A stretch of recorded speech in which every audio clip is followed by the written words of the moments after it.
BCI is the third one that does certifications. They certify, these are the three main certifications for individuals. And the reason you're looking at where they get certified is those are the best standards that are out there. NIST has a business continuity that I wouldn't look at. It's okay. It's great if you have it's got some information, but not enough. So why do we have to look at all three? We don't. But the governance part of it, absolutely the ISO, how to implement it. But the DRI gives you specific details and steps. So I like all three combined. I'm not putting this up to show you what certifications I have. I'm putting it up to show you what certifications you may want to look at. You can buy an ISO online through ISO.org or through ANSI.org. If you buy it through ISO.org, you're paying Swiss francs, but the conversion rate right now is usually cheaper. I save about $30. So with this, I'm going to stand over here so I can read it. Am I still okay? You hear me? Okay. If those of you over there, you may want to move here. I don't know. Lights. The 27035, I know it says security incident response, but it's also incident response for business continuity DR. ISO combines them together. Excellent guideline for governance, phenomenal. The ISO 3100, it's good for risk management in general. It's not going to help you that much with your business continuity, but it is good for the governance part of it. 2600, social responsibility, is now under business continuity. Social responsibility includes what you might have to recover from, including public image. That used to be under public relations. What happened last week was a third hotel organization had a cyber attack. Now I know this is business continuity. They had a cyber attack. Okay, fine. You call the hotel and you say, I want to make sure my points are okay, everything's fine.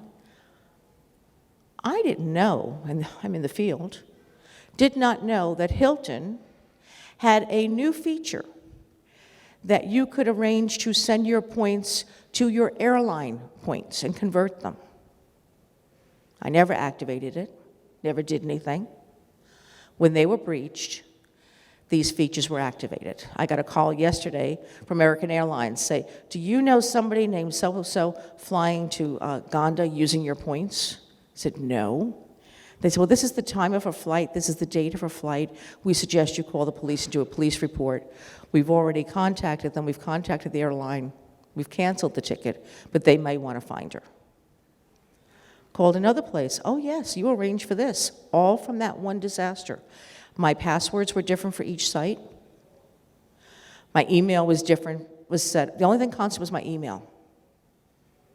They got in through Hilton, the back door. Now it's a business continuity issue. They're losing customers. How are we going to keep the business going when people are afraid to fly with us because our cyber wasn't good? So they called each person. This is a huge operation. But now it's under business continuity. So they apply together.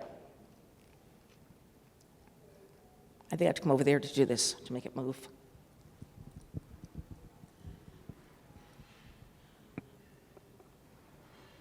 Okay.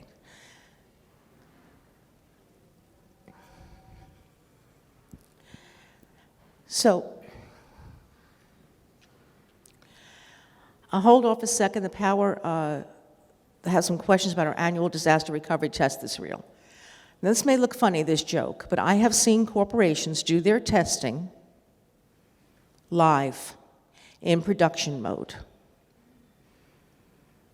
Twice.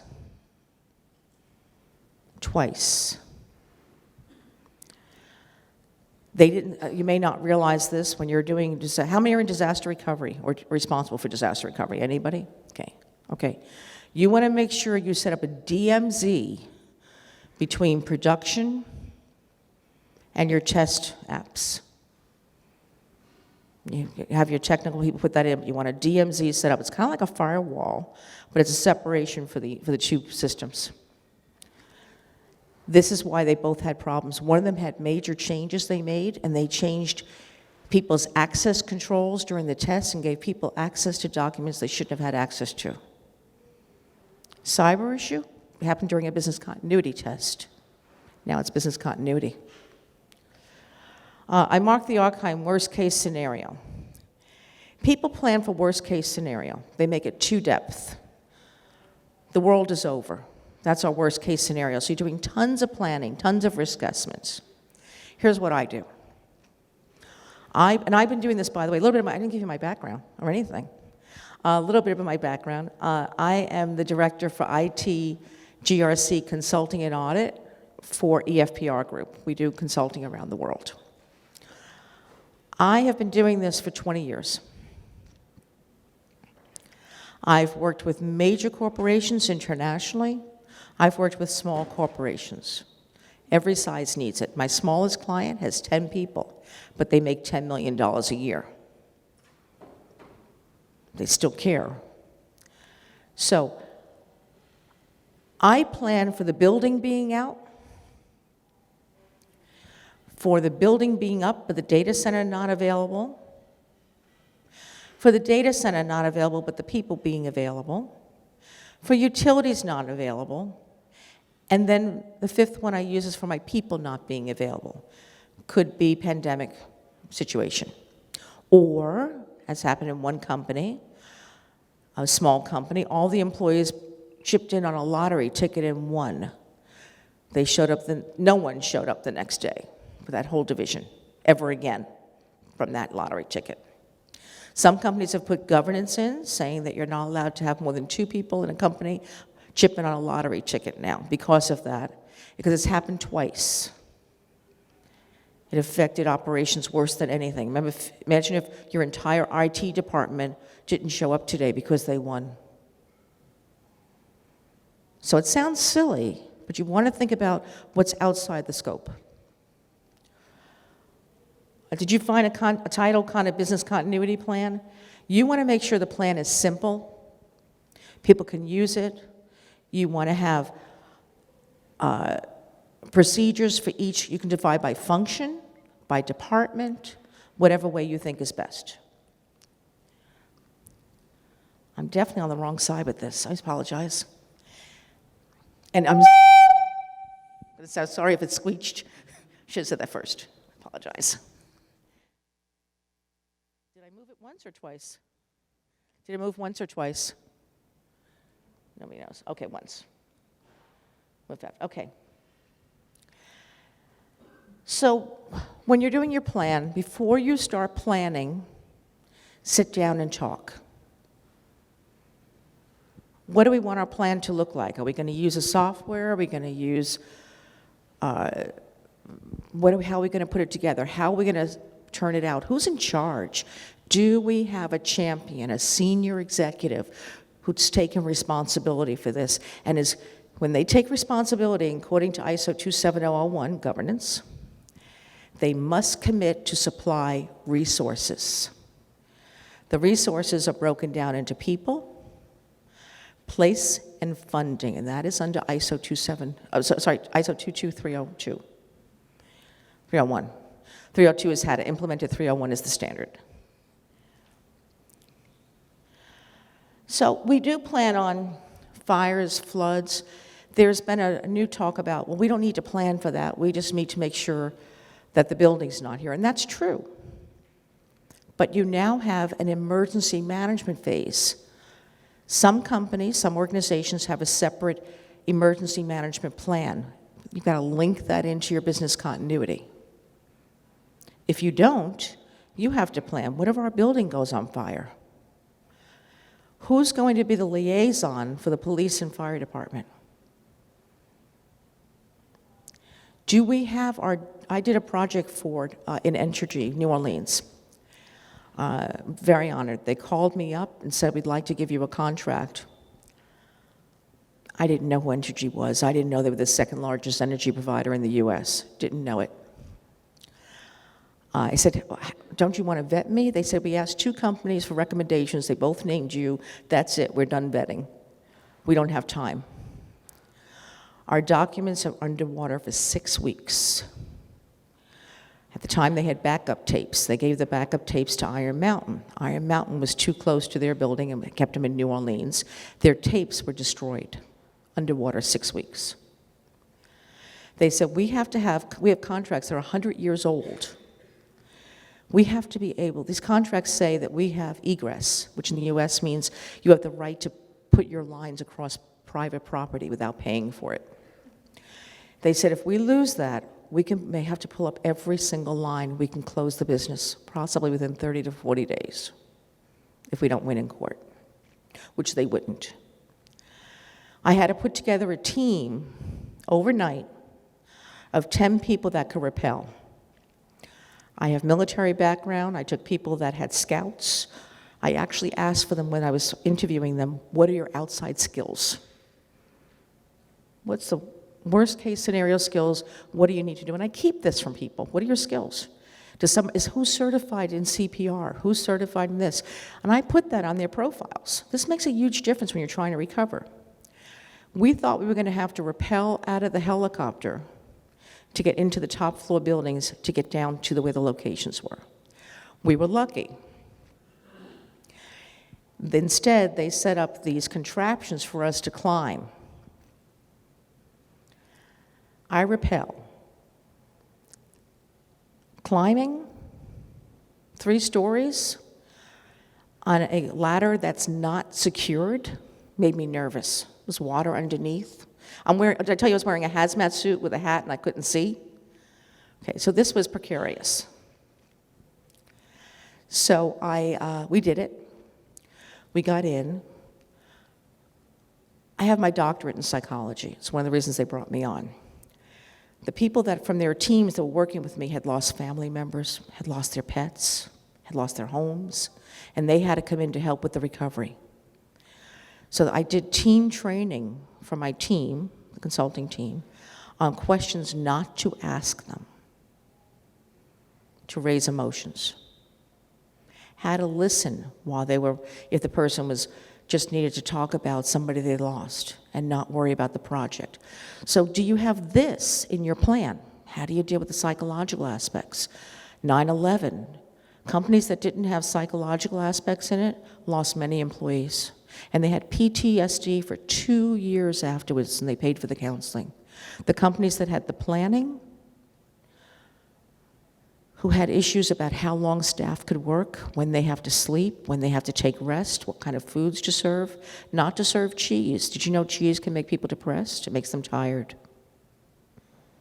In their plan, it says no cheese allowed to be served. Did you know at 3 o'clock, most people have a downtime?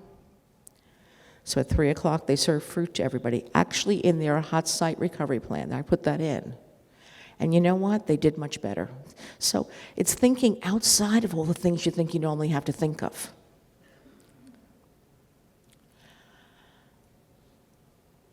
Precautions to minimize or mitigate. You cannot prevent. Anyone think they can prevent a disaster from happening? Please let me know how. Disasters could be loss of the building, as I said, loss of equipment, loss of supplies. It could be ransomware. How many knew that for the last 2 weeks, the city of Baltimore was hit by a ransomware attack? They just recovered their email on Friday after 2 weeks. The entire city, all their applications, everything. Malware hits files. That's the application.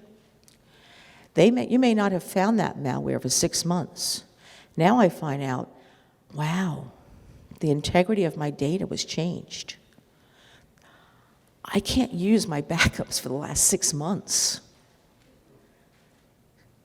6 months is average. How many have backups going 7 months that you can go back to? How do you recreate that data from the 7 months to now to bring it up to speed? That's business continuity. Now they're tying together. These are some requirements. You manage vendor risk. We talked about that. That's a key thing. Are your vendors going to be there? No, we're not talking cyber risk. We're talking business continuity.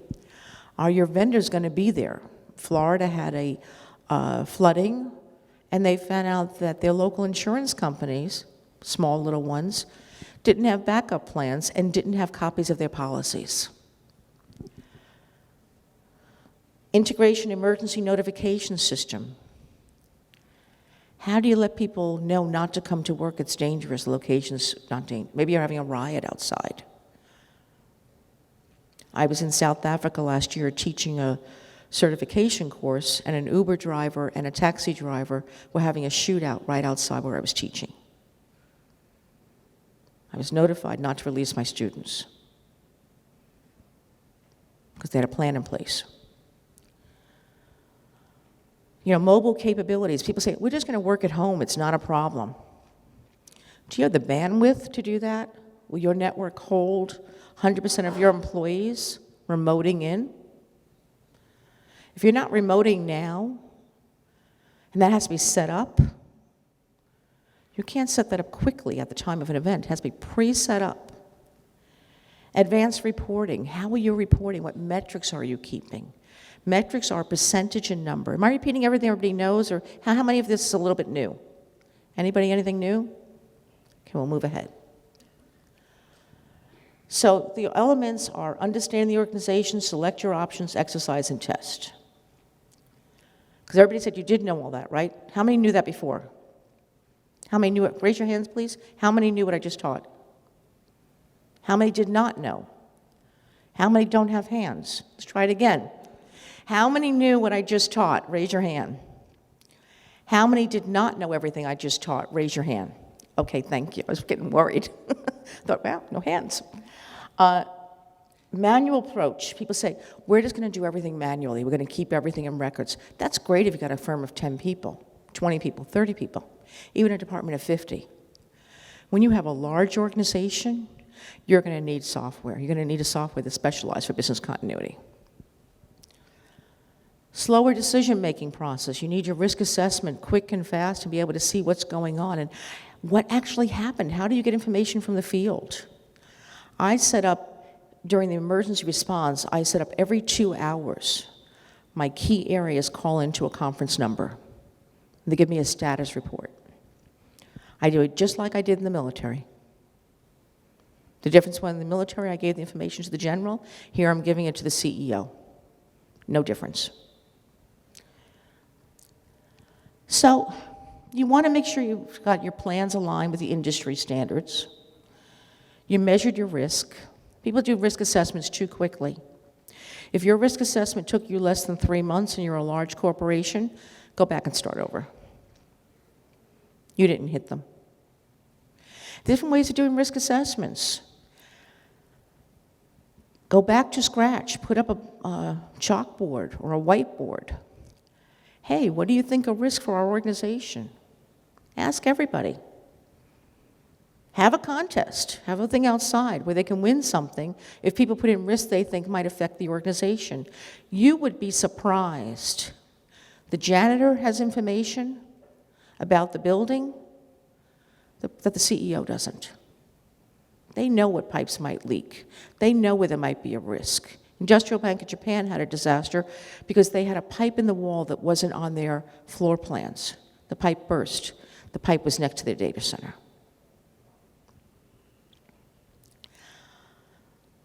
Long's Pharmaceutical was so concerned about their outsourced company that they had hired us to come in and do an audit of their entire plan. We stayed there for 2 weeks doing nothing but an audit of their plan to how they could recover Long Pharmaceutical's data that they were using there as a hot site. 2 weeks. There was a bank, I'm not going to say the name of it. They called me years ago. I did 5 years with Deloitte. I worked with KPMG as the senior manager responsible for business continuity, disaster recovery, cyber for the Northeast. So I got a call from a company, and they said, can we have one of your plans to use as a template? I said, every plan for every client is 100% different. He said, we just need it. I will get it from somebody else. The Fed came in. I won't tell you the name of the bank because you won't know them. The Fed closed them down. Plan wouldn't work. Closed them down. It was an international bank. They have never returned to the U.S. It's 15 years later. Closed them down, shut them out, never come back. No governance. They had one person do it because they figured it was easy. He had no background. So this is how you have to do it according to Disaster Recovery Institute, Business Continuity Institute, and ISO 22301. What I'm teaching now are the commonalities. What time is it?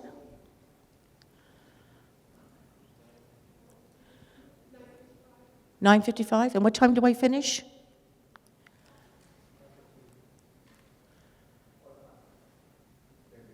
Four o'clock. What time do I finish? How much time do I have left? 1 minute? I mean, I talk fast. I'm from New York, but even I can't talk that fast. Okay, so project initiation and management. Before you start, who's going to be in charge? You want a steering committee. On my steering committee, I bring in facilities, lawyers, HR, IT, the key personnel from operations. I want them as my advisors. Hey, Michael. By the way, my first name is Michael, last name is Redmond. I have cards, I'll give them out. I want them to say, hey, Michael, you've made a mistake. Hey, Michael, you missed this. Michael, what were you thinking? Michael, that makes sense, that works well. I want to get positive feedback. I don't want to find out after the company's gone that I made a mistake. So I bring my steering committee in. My steering committee helps with my governance. They certainly help with my risk. And because I have legal on there and I have HR, they're helping with my compliance. I also bring audit onto my team. I'll often come into a company where I don't have a huge staff. I'll have a consulting firm bring me in and I use their employees. I've done this for Chase, I've done it for Fidelitas, I've done it for Excelis, I've done it for Emblem Health. They don't need me coming in with a team of 20 consultants. They need me working with their people because when I leave, they're the ones that have to maintain the program. Does that make sense? Not to say I don't bring teams in, for different areas, but not for the steering committee. The business impact analysis. Loss of confidence, I'm starting with that first. Now, even though this is your business impact analysis and risk assessment, I jump them back and forth between my risk assessment and impact analysis. I've been cheating on this for years. Why? When I'm thinking of risk, I'm automatically thinking of the impact. When I think of what worries me, I think about what could cause it. So I have 2 sheets of paper, not paper necessarily, it could be a system, but I do start on paper. And I write them down together. It saves me so much time. It usually knocks about 3 months off a project. How many people here can just think about a risk and not think about the impact? Anybody? How many here could think about an impact and not think about what caused it? We worry. It's part of what we do. We're getting paid good money to worry when you do business continuity. I heard somebody speak on the news yesterday, news report, and she was dealing with security for the government. And she said, I get paid huge amounts of money not to sleep, to stay awake all night and worry. I said, that's a great definition. So we're making it so you don't have to worry, so everything's documented. So you don't have to worry, you know it's going to work. You've tested it, it works, it works. You want to worry about your property damage, your financial laws. How many of you know that you have a line of credit with a bank that you can use when you're planning your business continuity? Part of governance is empowering, giving resources. They have a line of credit. You know how much you can spend. Bank of New York. They had a transit outage. Got called in. People found out they couldn't get home. Hundreds of employees couldn't get home. We had 500 cots in the basement in case we ever had a situation where people couldn't get home. We had disposable sheets. We had a budget in the plan for shaving kits and makeup. People laughed at me when I put it together. You really think people are going to be worrying about makeup? I said, it's for morale. When you've worked 12 hours, you want to look good. I said, I bought them for the women. If the men want them, they can have them too. And we had shaving kits, and we had soap, and we had washcloths, so people could go in and actually freshen up a little bit and not feel pretty. And in the plan, we had good china that was brought out for the serving pieces. So even though people were worried about their families and they couldn't get home, they used the same plan in the blackout of New York City. We used it on 9/11. I've been doing this a long time. The thing I'm most proud about is all 10 companies that I planned for who were in the World Trade Center recovered business within 24 hours. All 10 recovered within 24 hours. It's really feel good. And since that's when I was starting out, now I know what I'm doing. It's pre-planning, learning, looking it up, memorizing it. So you want to develop your strategies. So you looked at your risk, you looked at your impact, you say, how can we deal with this? Let's think about strategies. You have your, tell me when it's 15 minutes left, when it's 20 minutes, who can be my timer? Thank you. So 15, thank you. So you have teams. Remember I just said that? You use everybody you find for your teams. Don't be afraid of asking for help when you're doing this. Nobody expects you to know everything. So you want to make sure that with strategies, if you're planning a party, the risk might be, if you do it outside, it might rain. If you do it inside, you might have the plumbing break and maybe you have to do it outside. What are the strategies? Well, I have inside, I have outside. I can go rent a restaurant. We're always doing risk, impact, and strategies, always. But we don't realize it because we do it so fast. Emergency response and operations. How do I let people know that there's a problem? How do they respond? Morgan Stanley had a disaster.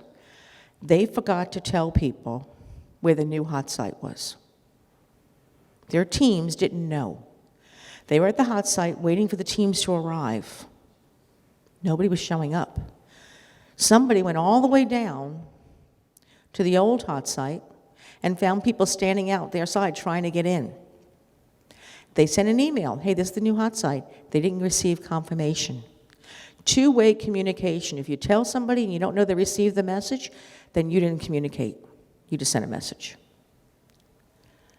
You want to implement continuity and crisis management plans. Psychology. If you think people aren't stressed in a disaster, you've never been to one. What if I lose my job? How am I going to feed my kids? I worked on that project for 2 years, and now it's going to be gone. Research company, all that research, 25 years of research.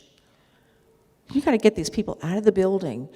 I did one for Rockefeller University, and I don't believe in animal testing, personally, but I never tell a client what they have to believe. They were injecting diseases and such into the animals, and you can't evacuate them. They're diseased. So what do we do with them? All of that was plans I hadn't planned on and putting into a business continuity disaster recovery plan. Those decisions had to be made ahead of time. You can't leave the animals in a fire. It's cruel. You can't remove them. You have to have a plan in place. It's a tough world. Awareness and training programs. I make sure every employee, every consultant in the organization knows we have a plan. And I go back to old school. Things I did 20 years ago still work. Put a laptop with a screen like this, running off a laptop, that has the CEO of the firm saying, hey, we have a business continuity plan. Did you know that? Hey, this is what we have in plan. Only information that's public.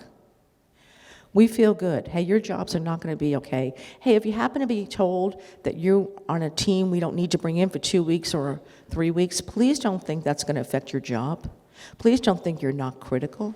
We just don't see the sense of doing marketing during the time that we're going through a fire. But we'll have them work over and do some public relations. So you'll be used, you're just not going to be used in the same way.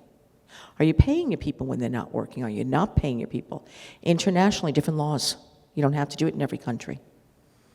Some countries you have to pay them even if they don't work. Know your laws. You want to maintain the plans. You first test, always do it simple so people are learning. Tell them it's a test. I do a tabletop test. I have them read their plans out loud. Do they know what they're reading?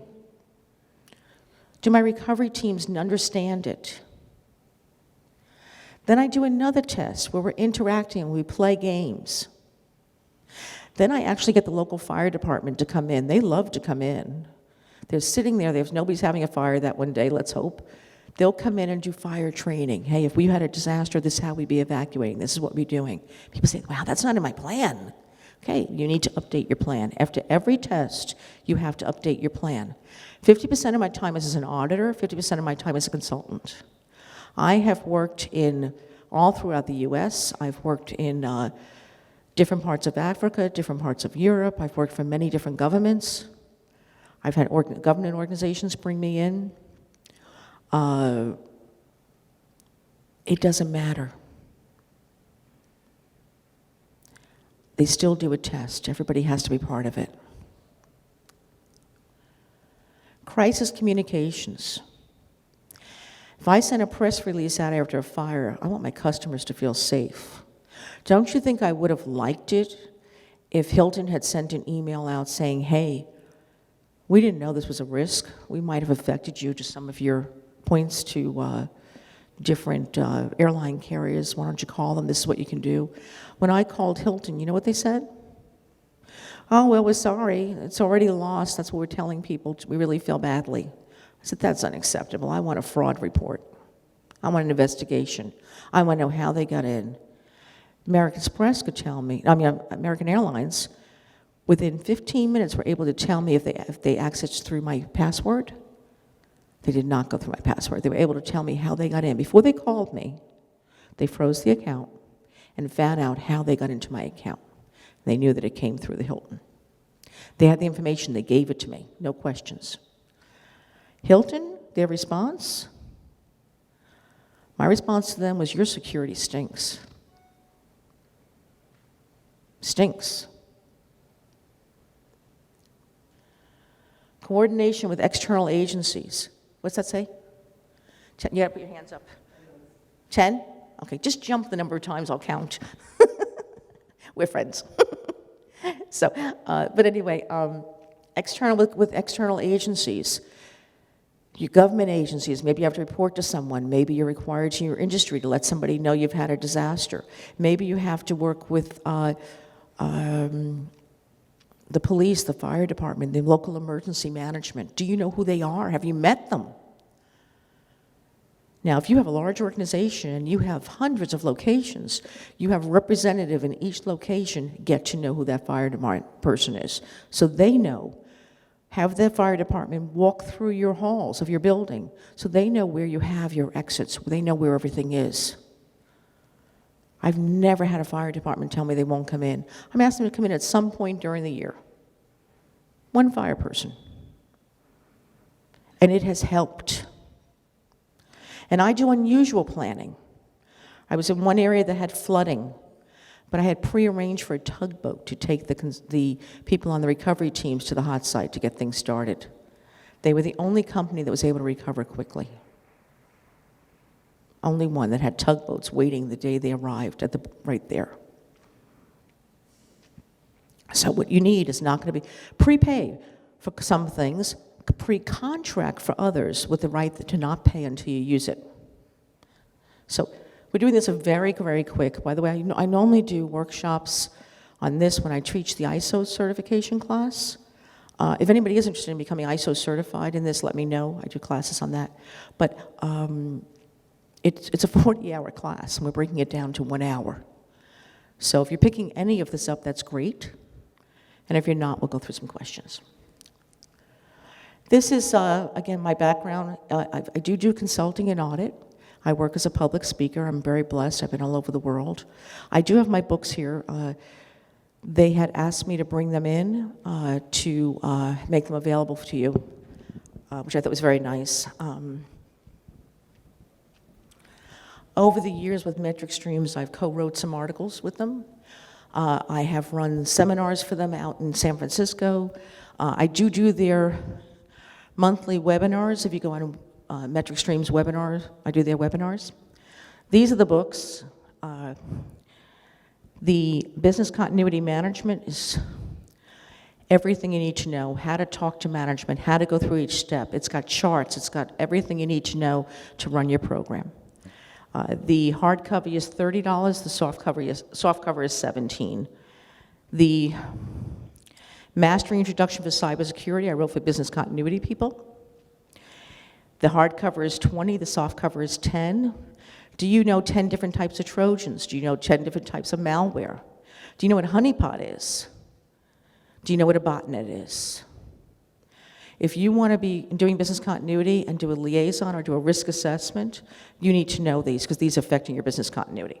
So that's the end of that. So I'll be doing that after we finish. If anybody's interested in the books, let me know. I am speaking this afternoon on GRC and cybersecurity, and that will be at 12 o'clock, and lunch will be served in this room while we're speaking. This is my contact information. This is my LinkedIn information. You can call me after this. I don't mind at all if you have questions afterwards. Right now, we have how much left? 5? Great. So I'm going to take questions. Any questions? Everybody understood everything? Okay. We're going to go around the room and tell me one thing you learned, if you would. And if you can just, I'll pass the microphone around. Oh, yes, go ahead. I'll give you the microphone. Pardon me? Yes. That's right, the cheese and the fruit. It's a big thing. That may not sound much, but when you see your staff not falling asleep, you'll appreciate it. So I'm going to pass the microphone around.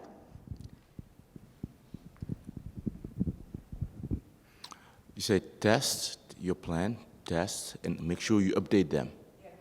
Oh, okay.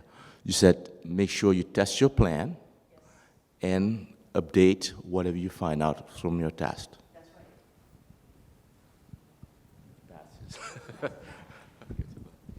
Yeah, I also was interested in the psychological aspects of disaster. I thought the shaving kits make up, all the other things that you might not consider, when things get crazy, right? The details are easy to overlook, and that was interesting. What I really liked is, when you have a plane, you've got your first day people that have to come in, second, third, whatever.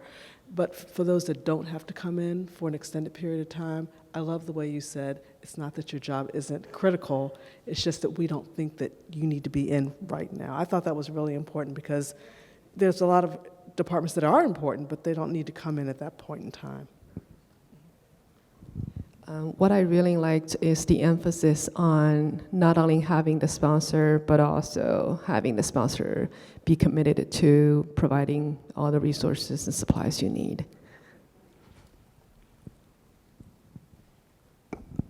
I first became aware of DR when I had to help clean up after 9/11. So then, the importance of it was very ingrained at a pretty young age, and then applied it during blackout and Sandy and all sorts of things like that. So a lot of this stuff is not unfamiliar. I've done a lot of research on this. However, one of the things that I did do is people want to put these very detailed playbooks together and everything like that. And I said, okay, that's good. You've thought through everything in detail, but that's not going to help the person who's running out the door. They're not going to go flipping through to page 27 to find out what they're supposed to do. So I had everybody in my organization create their own one-pager, and they call it My Plan.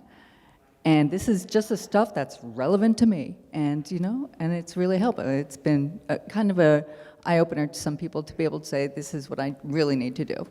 And it talks about, okay, even though you're not going to be doing marketing during the disaster, you are going to also be doing something else.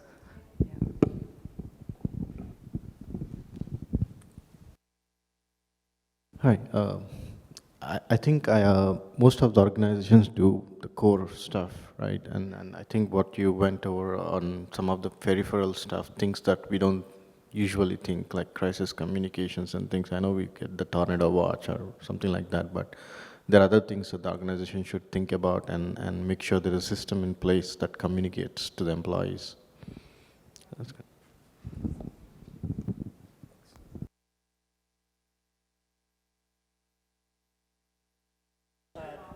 Nothing new to add. I like the psychological point. It's working. Yeah, again, the colleagues mentioned a lot of useful, extremely useful information and action points from the seminar. But for me personally, the psychological aspects again and soft aspects of the crisis, what questions not to ask, what not to do, not to impair the capabilities of staff to perform the duties and recover their business as soon as possible. Something you said at the top, very simple, is to make sure you have a DMZ in place, that you're not doing your DR in a test environment or a lower level, or in production, not in production, but always do it in a lower level environment.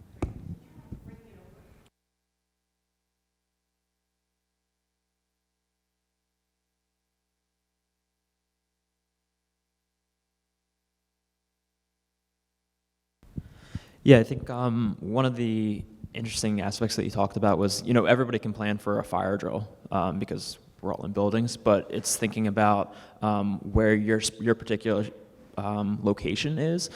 So if you're in an area that's prone to flood risk, think about those things, like how are you going to get people out of the building if there's a flood? I just thought that was very interesting.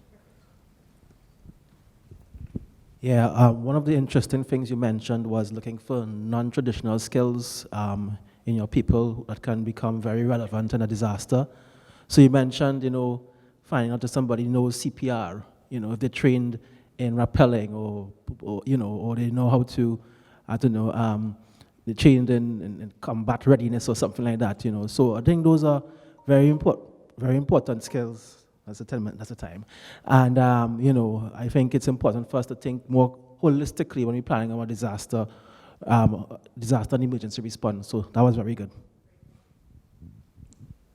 So by this point, literally everything has been taken from my notes, but my top one was the cheese. I did not know that. That's very interesting. And then the second is really what hits home is thinking about the psychology of the situation and how people are going to feel if they're put in that situation. How can you make them feel more comfortable? Because that's such a difficult task. I think you've covered pretty much everything that everybody else has covered stuff, so. It was more of around when people, have their downfalls and the ups and downs, you got to think about that stuff too.